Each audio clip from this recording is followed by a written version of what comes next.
Hey guys, it's Eric here and this is my Oppo A92 unboxing and review. I've been using it for about a month now. First off, let's get through the unboxing real quick. When you open the box, you have an envelope that houses the SIM ejection tool, a safety guide, a quick guide. You can see all the 4G LTE networks available here, including Glo 4G band 28. A clear TPU case. We'll try this on in a bit. We have the device wrapped in plastic. Let's take out that sticker on the back.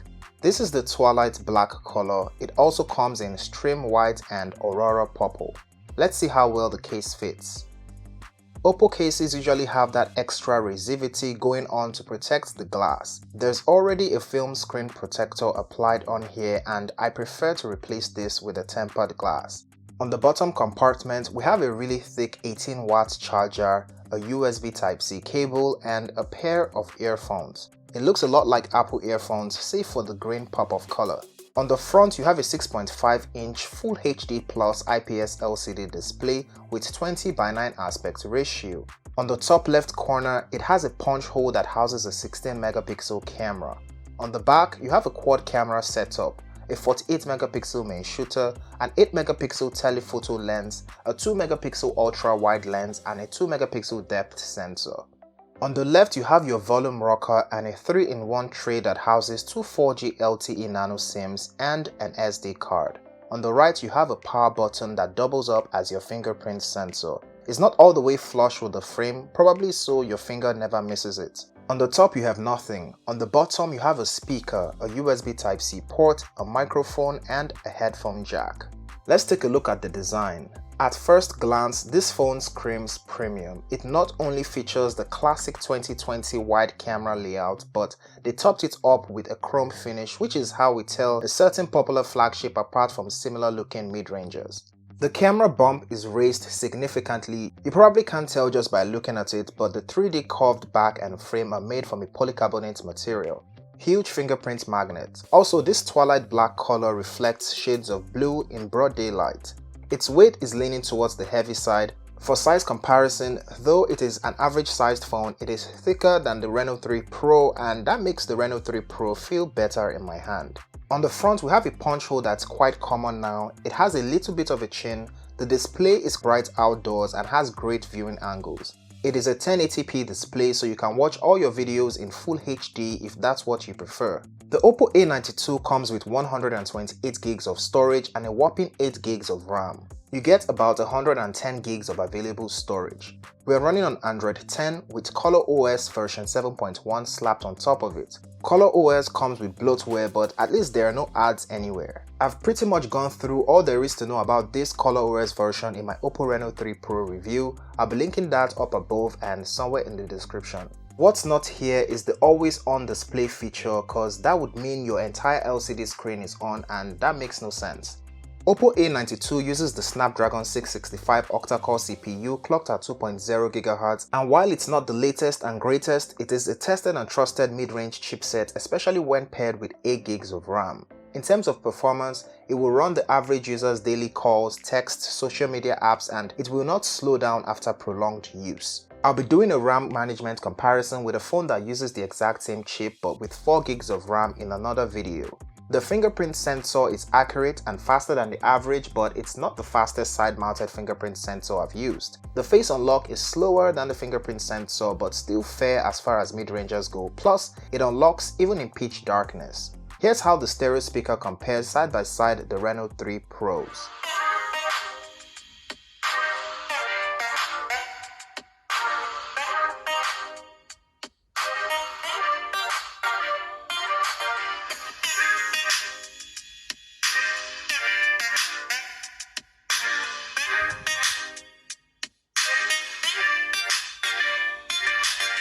When it comes to gaming, as usual, I played PUBG on balanced graphics and medium frame rates, the highest PUBG setting for this phone. It ran pretty smoothly, which can be expected with this configuration. I wouldn't call this a gaming-centric mid-range phone, but do let me know if you wish to see a separate gaming review. The Oppo A92 is powered by a huge 5000 mAh battery, and I put it through my usual battery test, about 3 hours of PUBG and a whole lot of time on social media all on Wi-Fi. This gave me over 15 hours of screen on time, which is crazy good. Another thing I noticed is the great standby, as it only lost 1% throughout my bedtime. Easily a 2-day battery life for most people. I'll definitely file this under the Battery Beast Plus category. It took me 45 minutes to charge to 60% and 2 hours and 9 minutes for a full charge with the quick charger that came in the box. The Oppo A92's camera comes packed with Pro mode, time-lapse, slow-mo and night mode. You have the 48 megapixel mode as an option. The default setting is 12 megapixel. Looking at them side by side, it's hard to tell the difference on a small screen unless I crop both all the way in. Oh, and the image size of the 48 megapixel shot is 12 megabytes. Using it outdoors, we get well-saturated high dynamic range, and the Oppo camera interface has several digital zoom modes, so we get to see how each of them interact with regards to image quality, from the ultra wide angle lens to the 1x, which is your usual mode, 2x, 5x and 10x. All of these might be an overkill for a phone in this class. Moving on, the selfie camera is pretty impressive outdoors. The exposure level is just right and the skin tone is on the money. Selfie portrait actually has a fair sense of depth. My ear or head isn't blurred out. Using the primary camera on a human subject, even though it's not a portrait shot, I look so sharp compared to what's in the background, which is kind of washed out. It also made my skin clear without looking artificial, and I honestly can't complain. The portrait mode, however, looks like it has some beauty feature turned on, but other than that, the depth sensing is not bad at all. Now let's talk about GCAM, which you would need in order to take a clear nighttime selfie that puts even the best from Apple to shame. I'll be leaving a link to download the GCAM version I used in my pinned comment. Comparing GCAM to the default camera, we get richer truer to life tones on the GCAM shot. GCAM images look cropped, and while it will appear super crisp on social media, on a bigger screen you find that the default camera actually retains more details when cropped in. Indoors, the default selfie camera is pretty decent and is actually very bright, but GCAM is warmer and does what it does with HDR. I think a lot more people will prefer it. The default primary camera is showing truer to life colors and above average mid-range quality in this indoor shot, while the GCAM shot is much brighter and honestly looks like it was shot on a $1,000 flagship phone. The night mode really does make a difference both in brightness and quality. You can see a lot more details using night mode in this handheld shot. It records videos in 4K, but the image stabilization only kicks in while recording in 1080p.